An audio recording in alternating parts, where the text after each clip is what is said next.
So today, we're going to be giving someone a seizure using the raw, brute force power of programming.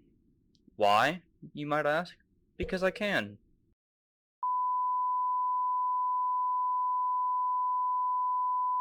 We're going to be using a wonderful application. That's called Notepad++. It's a wonderful place. I've been there many times. So let's start out by giving this program a start section. You know, that would make sense. So let's do @echo off so that we don't get a bunch of unnecessary clutter on the screen. Let's do title. You know, man, just get nay-nayed. Get nay-nayed, man. And then we'll go to a loop. Now this loop is where the magic is going to happen.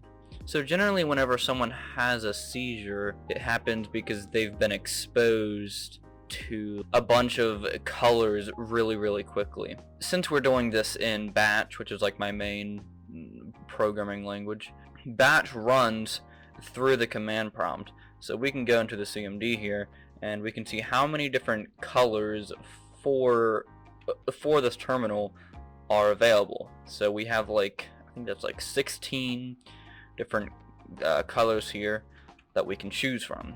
We could have it so that it would choose a random number between 1 and 16 and then change the color of the terminal according to its number, which would be linked to these color codes. So it's like 0 for black and E for light yellow and that kind of stuff. I'll show you what I mean exactly. So luckily, the command prompt does have a environment variable that's called random, which by default it like chooses a number between 1 and like 36,000 or something like that. But there's not 36,000 different colors. There's only like 16. So we're gonna have to be able to control that random variable, which we can do by something a little like this. Set A, which stands for arithmetic, and then we'll name it rand, short for random. Now set it equal to, and let's do like random, which is the environment variable, and 2% signs, and then 16. And then +1. So now this should set the variable rand to a random number between 1 and 16 by using the environment variable random and then kind of like manipulating it to make it a number in between 1 and 16 versus a number between 1 and 36,000. So we know that we can make it choose a random number now, but since this thing that it's doing right now is going in a loop, we don't really want it to choose the same color each and every time. So we kind of have to make it like a smart randomizer, which is ironic because we're making it seem more random by making it less random. That's a quote from Steve Jobs, by the way. So let's say if rand, if is a conditional statement, equals last rand.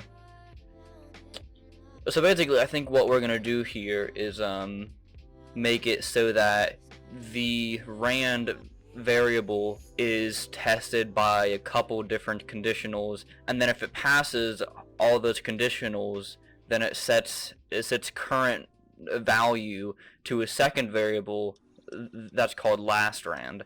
And last rand will be used to compare with those conditionals the next time that it gets put into the loop. If rand is equals last rand, then start the whole process over by just restarting the loop, because then it will just like choose a different number. So I think for the first part, that's going to be the only number that it will need. Oh, and I forgot to mention, so basically the Windows terminal uses two different colors. The first color, oh, see, it says here, the first color corresponds to the background, which is this black part, and the second value to the foreground, which is the text. So we'll need to choose two different random numbers here, and then we'll need to link those numbers to these values here, and the values are linked to all those individual colors. So I think for the first part, this is going to be the only conditional we'll need. So now we'll get to the long and boring part, which is linking all of these randomly generated numbers to a value that is assigned to the individual colors. Luckily, I have a fancy keyboard here, so I can do macros, which means that I can just like program it so that I press a button, and then that button does its own like series of keystrokes and things a bunch of times. So what I can do here is I can write the first conditional. Well, first actually we need to assign the current rand to the last rand. So it'll be like set last rand equal to rand. Yes, like that. So now the next time it goes into the loop, it'll use its current number in place of last rand for comparison purposes. So now we go to the assignment linking part thingy. So we'll write the first conditional, which will be if rand equals 1, then set C1, which stands for color 1, to 0. I believe the first value is 0. Yeah, so it's black. Alright, so if rand equals 1, then set C1 to 0. Now, I can just copy this. So actually, first before I do anything, I'm going to save this file to right here. So let's just name it Seizure.bat, which is the extension name for batch files. Alright, so now for the macro part, we can just highlight this, copy it, and then we'll press macro record plus the button, and then we'll do enter, control V, and then backspace so that we can get rid of the 0. And 1, 2, 3, 4, 5, 6, 7, 8, and then backspace to get rid of the 1.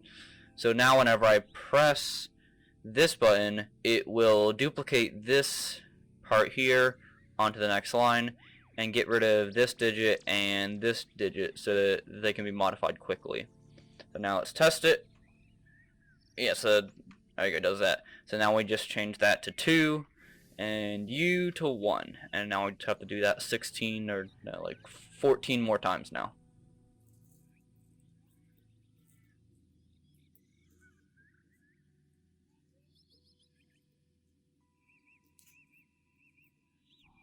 Alright, so I think that's it for the first hex digit. So basically, it determines what the rand number is, then sets the color 1 hex digit to whatever it is. So there's like the 0 through 9 part, which is black through light blue, and then it goes into letters because it can't go past number 9 just for like binary reasons. So then it goes like A, B, C, D, E, F. So that's the first hex digit. So now we just need to do the same thing, but for the second hex digit with a couple more conditionals, I believe. So we'll just do the same thing as last time. So I believe we'll need to have a different last rand variable. So we'll just name it like last rand 2, because then it's not using the same one as that one up there. Alright, so now this is the second conditional we'll need, which is if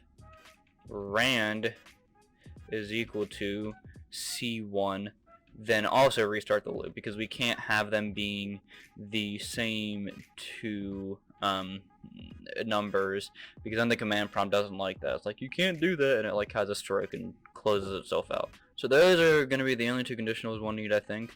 So now that it's done with those conditionals, it's verified that the generated random number is okay, and we can set it. So set last rand 2 equal to rand. Alright, so this time I'm going to actually copy all of this, come down here and paste it, and it's going to be the same thing, except we're going to record a second macro, which is going to backspace, replace with the number 2, and then move down a line. Simple as that. So now we can just do this a bunch of times, and it will replace all the C1 with C2. which just, you know, makes life a lot easier. Alright, so now we have both randomized hex digits. So now we just need to combine them together and then set the color. So we'll do set color equal to C1 and C2. And we do color is equal to the variable color. So now that's done. So now we have the color figured out. So all that we need to do now is probably like add some text to the screen and then make it so that the loop just starts over again.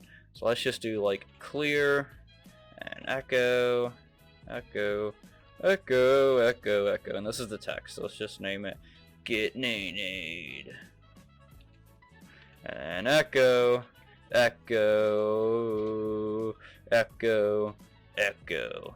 And then we'll just make it go back to the loop. So I believe that should actually be it. So now let's just save that. So just to give you a general overview of what's going on here, let's go into the start, setting at echo offset. There's not a bunch of clutter on the screen. It has a title. Go to loop, set the first rand number, send it through a conditional to make sure that it's valid. Then assign it to a hex digit which will be linked to the color, and then do the same thing for the second hex digit with an extra conditional to make sure that these two hex digits aren't the same thing, and then we set the color, add some text, start the loop over. So that should be it. So now let's test it.